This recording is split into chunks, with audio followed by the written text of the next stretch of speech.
welcome back sa aking YouTube channel. So ngayon naman ang ituturo ko sa inyo yung gagamitin para po mag high quality yung ating mga videos. Gamit lang po ang CapCut, no. Bago po ang lahat, huwag kalimutan mo subscribe sa aking YouTube channel and i-click mo notification bell para updated po kayo sa mga susunod na videos. So una po, tingnan na lang po ninyo dyan sa screen. Una po is pindutin lang po yung new project. Pagkatapos po ng new project is kunin po ninyo yung mga videos na gusto niyo i-high quality. Pasensya na kayo sa maingay dyan guys kasi naggagawa sila ng bahay. Maingay na maingay talaga. So, pagkatapos, pindutin lang po rin yung sharpen. Dapat i-100 lang po rin yung sharpen.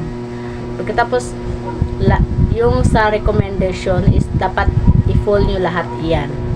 Yan, tingnan nyo guys. I-full nyo dapat yan para maging high quality yung ating mga videos, no?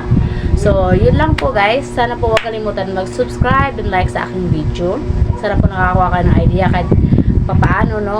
Para maging high quality yung ating mga videos.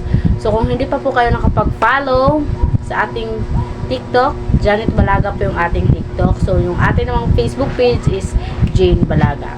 Huwag kalimutan mag-subscribe and like sa aking YouTube channel. Thank you for watching. Bye-bye!